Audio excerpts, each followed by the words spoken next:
Hello student, mathematician online class में आपका स्वागत है। मैं श्याम कुमार। आज हम आपको बता रहे हैं बहुलक मोड। ठीक ना स्टूडेंट, आप इसको अच्छे से समझिएगा। ये जो आंकड़ा है बहुलक, ये केंद्रीय प्रवृत्ति की माप है। ठीक ना। और अक्सर आप सुनते होइएगा कि 25 से 30 उम्र के जो लोग हैं वह एवरेज औसत रूप से जो है वह यानी बेरोजगार है। खास करके आप जो भी न्यूज सुनते होइएगा, जो यानी किसी चीज की गणना होती है तो उसमें औसत शब्द का यूज ज्यादा किया हुआ रहता है कि औसत 14 वर्ष के जो उम्र के लोग हैं वह अधिकतर अशिक्षित है, या 25 से 30 वर्ष के उम्र के जो लोग हैं औसत बेरोजगार है। तो इसका मतलब है कि औसत शब्द इसीलिए लगा दिया जाता है ताकि उस उम्र के 24 से 30 के बीच में या 25 से 30 के बीच में कोई 26 होगा, 27 होगा, 28 होगा, इसीलिए औसत लगा दिया जाता है। और यही औसत को हम यूज करते हैं बहुलक के लिए, और बहुलक का भी मतलब वही होता है जो औसत का मतलब होता है। यह सब केंद्रीय प्रवृत्ति की माप है। यहाँ देखिए कुछ आंकड़ा दिया हुआ है। मेरे पास दो टाइप का क्वेश्चन है। एगो पूछ रहा है 2, 5, 7, 3, 3, 6 का बहुलक पूछ रहा है कि क्या होगा, और कुछ आंकड़ा दिया हुआ है कि 0 से 10 तक का जो परीक्षा हुआ था ना, तो 0 से 10 के बीच में नंबर 7 गो विद्यार्थी के आया, और 10 से 20 गो नंबर 14 गो विद्यार्थी के आया, 20 से 30 13 गो विद्यार्थी के आया। ये जो आप देख रहे हैं ये प्राप्तांक है, और यहाँ जो आप देख रहे हैं यह विद्यार्थियों की संख्या है। 40 से 50 के बीच में जो प्राप्तांक है उसमें 20 गो स्टूडेंट है। 50 से 60 यानी किसी का 51 होगा, 52 होगा, 53 होगा, 54 होगा, इस प्रकार से टोटल 11 गो स्टूडेंट है। 60 से 70 15 गो स्टूडेंट है। 70 से 80 8 गो स्टूडेंट है। तो इस सब का बहुलक पूछ रहा है। तो आइए आज हम आपको एकदम सबसे सरल तरीकों से, एकदम आसान तरीकों से आपको बताते हैं कि बहुलक कैसे निकालते हैं। ठीक ना स्टूडेंट। तो देखिए पहला टाइप का क्वेश्चन हम आपको बताते हैं कि इसका बहुलक पूछ रहा है। बहुलक निकालने का एकदम सीधा तरीका है कि जिसकी बारंबारता सबसे ज्यादा होगा वही उसका क्या कहलाएगा, बहुलक कहलाएगा। जैसे इसमें देखिए जो भी आंकड़ा आप देख रहे हैं, इन आंकड़ा में किसकी बहुलता ज्यादा है, मतलब कौन ऐसा संख्या है जो ज्यादा बार आया है। तो देखिए 2 एक ही बार है, 5 भी एक ही बार है, 7 भी एक ही बार है, 6 भी एक ही बार है, और 3 2 बार है। तो इसका मतलब है जो 3 सबसे ज्यादा बार आया है उस आंकड़ा में, तो इसका मतलब है कि बहुलक यहाँ सीधा आपका कितना हो जाएगा, 3 हो जाएगा। इसमें आपको सोचने की जरूरत नहीं है। इसका बहुलक आपका कितना हो जाएगा, सीधा 3 हो जाएगा, और यही आंसर होगा। या 4 भी हो सकता है, मतलब यानी कोई ऐसा संख्या होगा जो 4 बार आया होगा, या कोई ऐसा संख्या होगा जो 5 बार आया होगा। तो एक वो बात स्टूडेंट आपको दिमाग में रखना है कि जिसकी बहुलता सबसे ज्यादा होता है वही उस आंकड़ों का क्या कहलाता है, बहुलक कहलाता है। जैसे इसमें 3 की संख्या है जो ज्यादा है, इसीलिए इस आंकड़ों का बहुलक 3 होगा। अब देखिए यहाँ तो आंकड़ा दिया हुआ था, यहाँ वर्ग अंतराल है, ठीक ना, और कुछ विद्यार्थियों की संख्या भी दिया हुआ है। इसका बहुलक आपसे पूछ रहा है। तो देखिए इसका बहुलक निकालना आसान है, लेकिन यानी थोड़ा है, यानी थोड़ा टेढ़ा है, लेकिन बहुत ही आसान है जब आप इसे अच्छे तरीकों से समझ जाइएगा तब। और आज हम आपको बता रहे हैं बहुलक निकालने का सीधा एक मशीन देंगे, और उसमें कुछ डाटा सब डालिएगा, तुरंत आपको बहुलक निकाल करके दे देगा, कहेगा लीजिए यही बहुलक है। समझे ना। तो वह मशीन हम आपको देंगे। सबसे पहली का बात है कि बहुलक का फॉर्मूला होता है। क्या होता है, फॉर्मूला होता है। बहुलक बराबर होता है L प्लस फॉर्मूला होता है L plus F1 minus F1 minus F बटे 2f1 minus FO minus F2 गुना H। यही स्टूडेंट होता है। फार्मूला ध्यान नहीं था इसीलिए थोड़ा देखना पड़ा है। L plus F1 minus FO बटे 2F1 minus FO minus F2 गुना H। यही वो मशीन है जो डाटा सब अब आप इसमें डालिएगा, बहुलक निकाल करके आपके सामने में रख देगा। अब बात रह जाएगा कि L आखिर में क्या होता है, F1 आखिर में क्या होता है, FO आखिर में क्या होता है, F1 आखिर में क्या होता है, FO और F2 क्या होता है और H क्या होता है। यह सब चीज की जानकारी आपको रखना पड़ेगा। देखिए L जो होता है, L वह बहुलक वर्ग की निम्न सीमा होता है। बहुलक वर्ग की निम्न सीमा, बहुलक वर्ग की निम्न सीमा L जो होता है उसको कहते हैं बहुलक वर्ग की निम्न सीमा। उसके बाद H होता है वर्ग अंतराल की माप, वर्ग अंतराल की माप, वर्ग अंतराल की माप, ठीक ना। H जो होता है वह वर्ग अंतराल की माप होता है, ठीक ना। उसके बाद F1 जो होता है बहुलक वर्ग की बारंबारता होता है, बहुलक वर्ग की, बहुलक वर्ग की बारंबारता होता है, ठीक ना, बहुलक वर्ग की बारंबारता। और उसके बाद FO जो होता है बहुलक वर्ग के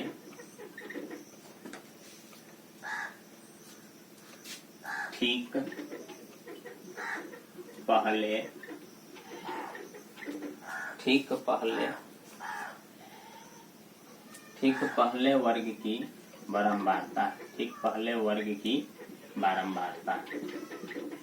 ये सब मैं लिख देता हूँ, इसको आप अच्छे तरीकों से समझिएगा।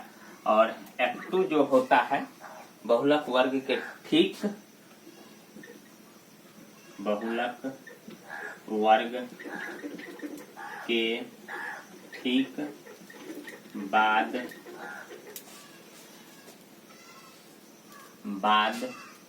वाले वर्ग की बारंबारता, ठीक ना। यही चीज होता है और यही चीज आपको याद रखना पड़ेगा, ठीक ना। यानी L जो होता है बहुलक वर्ग की निम्न सीमा, H जो होता है वर्ग अंतराल की माप होता है, और F1 जो होता है बहुलक वर्ग की बारंबारता, FO बहुलक वर्ग के ठीक पहले, और F2 होता है जो बहुलक वर्ग के ठीक बाद वाली जो बारंबारता होता है। यही जो आप देख रहे हैं ना, इस फार्मूला को इसको कहिए तब, चाहे इसको आप मशीन कहिए तब, जो भी चीज आप इसको मानिए और इसमें कुछ डाटा सब डालना है और वह डाटा सब यहाँ लिखा हुआ है और कौन किसको कहते हैं वह चीज सारी जानकारी दिया हुआ है। आप इसको याद रखना ही पड़ेगा। और हमसे पूछिएगा तो मैं कैसे याद रखा था 10th क्लास में, जो मैं आपको बताता हूँ कि देखिए L होता है बहुलक वर्ग की निम्न सीमा। बहुलक वर्ग की निम्न सीमा, सबसे पहले आपको बहुलक वर्ग खोजना पड़ता है, ठीक ना। क्या खोजना पड़ता है? बहुलक वर्ग। तो सबसे पहले बहुलक वर्ग मेरा होगा कौन, तो मैं बताता हूँ। बहुलक वर्ग कौन होगा? तो बहुलक वर्ग जिसकी बारंबारता सबसे ज्यादा होगा, ठीक ना। जिसकी बारंबारता सबसे ज्यादा होगा वही मेरा क्या कहलाएगा?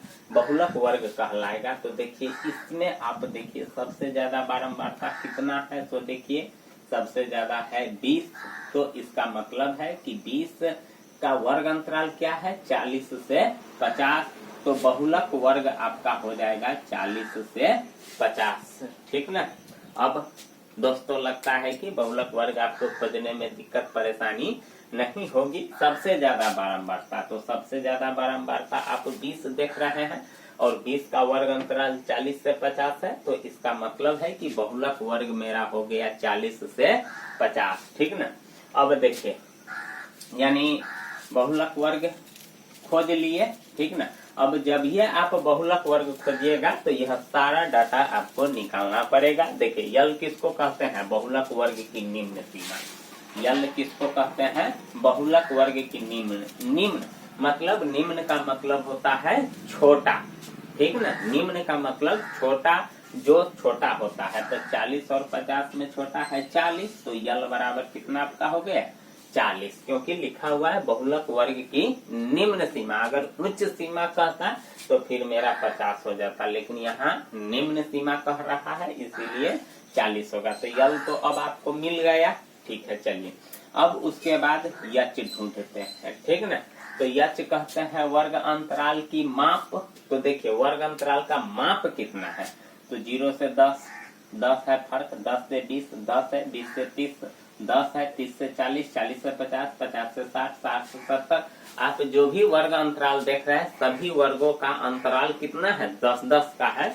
तो इसका मतलब है कि वर्ग अंतराल की माप यानी यच बराबर मेरा कितना हो गया 10। कहीं 12 भी होता है, कहीं 15 भी होता है, तो वो आप माइनस कीजिएगा तो पता चल जाएगा। दशमलव में रहता है तो वहां भी आप घटाइएगा उच्च सीमा माइनस निम्न सीमा, तो आपको मालूम हो जाएगा। जैसे 50 में से 40 घटाइएगा 10 हो जाएगा, ठीक ना।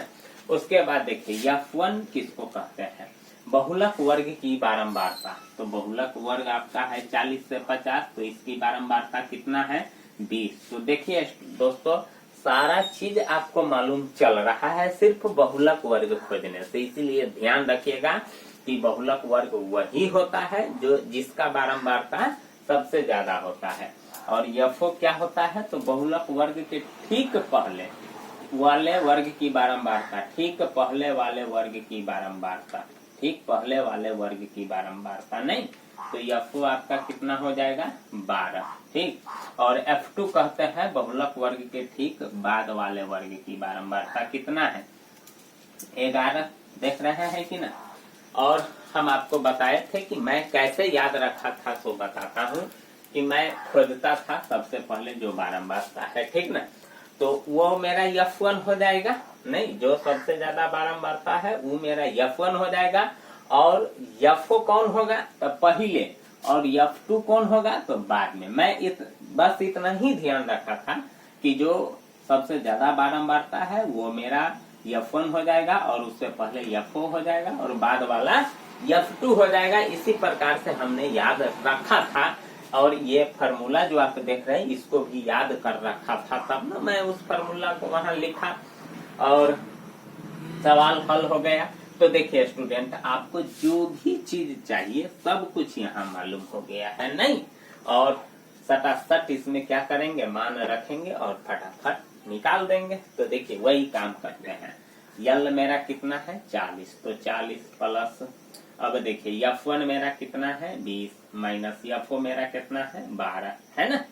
F1 मेरा 20 है, माइनस है तो माइनस F मेरा 12 है, बट्टे 2F1, तो 2 गुने F1 मेरा है 20, माइनस F कितना है 12, और F2 मेरा कितना है माइनस 11, और गुना कितना हो जाएगा यच मेरा कितना है वर्गमाप 10, ठीक ना स्टूडेंट।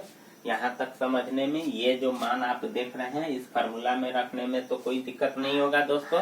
तो देखिए जो जहाँ था, जैसे यल के जगह पर यल का मान रखे, F1 के जगह पर F1 का मान रखे, दिया हुआ है। और ये सारा चीज आपको इस आंकड़ों से निकल जाएगा। और प्रत्येक सवाल में प्रत्येक आंकड़ा रहता है, तो इसको थोड़ा ध्यान से देखिएगा। कहीं आपको दशमलव वाला मिल जाएगा, कहीं माइनस प्लस वाला भी मिल जाता है, तो कहीं पूर्णांक वाला भी मिल जाता है, तो उतना सोचने की जरूरत नहीं है। यहाँ विद्यार्थियों की संख्या दिया हुआ था, इसीलिए यहाँ पूर्ण संख्या में दिया है, ठीक ना। अब हम क्या करते हैं, इसको हल करते हैं। तो देखते हैं कहीं गुना है, कहीं जोड़ है, कहीं घटाव है, कहीं कोष्ठ है।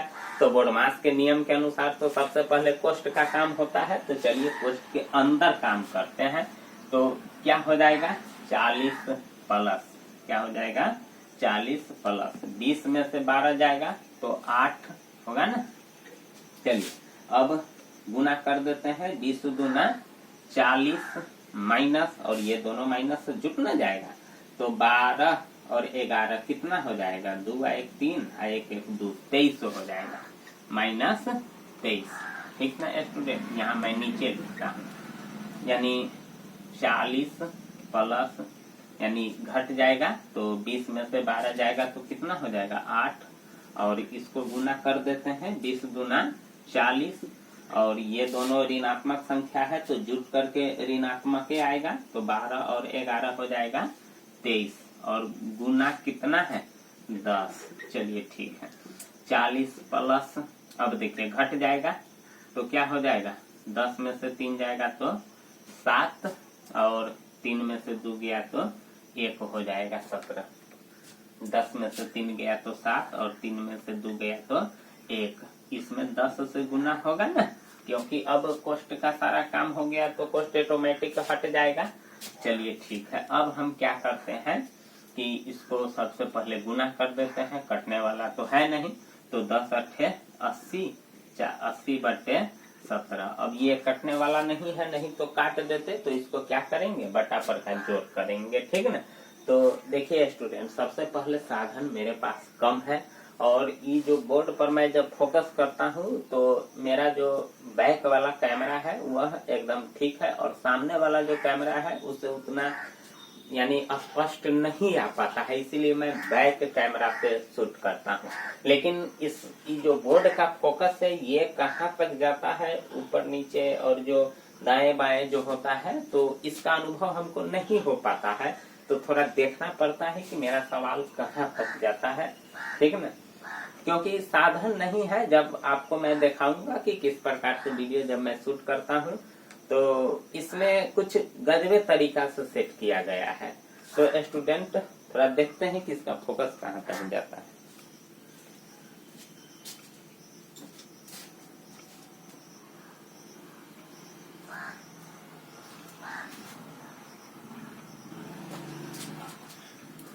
वहां भी नहीं दिख रहा है, तो यहाँ मैं क्लियर करता हूँ कि इसको सबसे पहले बटा पर का जोड़ करेंगे, तो क्या हो जाएगा, नीचे का एलसीएम हो जाएगा और 17 से गुना हो जाएगा, तो 17 चौका 68, 680 प्लस 80 हो जाएगा। नहीं, नीचे 1 है तो 1 से 17 में भाग देंगे 17, और 17 से 40 में गुना करेंगे तो 17 चौका 68, 680 होगा, और जोड़िए तो कितना हो जाएगा 0 और 8 8 16 और 6 1 7, इतना बटे 17 होगा। अब इसको क्या करेंगे, काटेंगे, यानी दशमलव में चेंज कर देते हैं, तो देखिए 17 से 760 में भाग देंगे, तो 17 दूना 34, 17 से 51, 17 चौका 68, 17 पचे 85, 16 में से 8 गया 8, और ये कट जाएगा, उतरे 0। फिर 17 पचे 85 ज्यादा हो जाएगा, 17 चौका 68, 10 में से 8 गया 2, और 7 में से 6 गया 0.0, 17 सत्ते 119, 10 में से 9 गया तो 1, और ये कट जाएगा 0, नहीं भाग लगेगा 0, तो समझ लीजिए स्टूडेंट लगभग में 44.7, यानी 44.7, यही आपका क्या हो जाएगा, बहुलक आंसर हो जाएगा। इसीलिए इस आंकड़ों का बहुलक कितना हो जाएगा 44.7, यही आपका आंसर हो जाएगा लगभग में, ठीक ना। यहाँ आप लगभग भी लिख दीजिएगा तो कोई दिक्कत नहीं है। तो देखिए स्टूडेंट, इस प्रकार से हम बहुलक निकालते हैं। तो दोस्तों अगर आप इस तरीकों से निकालिएगा तो एकदम निश्चित रूप से सवाल आपका सही होगा, यानी आंकड़ों का पूछे तब, और चाहे वर्ग अंतराल वाला का पूछे बहुलक तब। तो दोस्तों अगर आपको अच्छा लगे तो प्लीज चैनल को जरूर सब्सक्राइब कीजिएगा, लाइक कीजिएगा, कमेंट कीजिएगा, और कमेंट भी कीजिएगा ताकि पता चले कि आप मेरा जो दोस्त है वह किस प्रकार का सवाल पूछता है और किस प्रकार का जो सवाल जानना चाहता है। तो आज के लिए बस इतना ही। थैंक यू, धन्यवाद।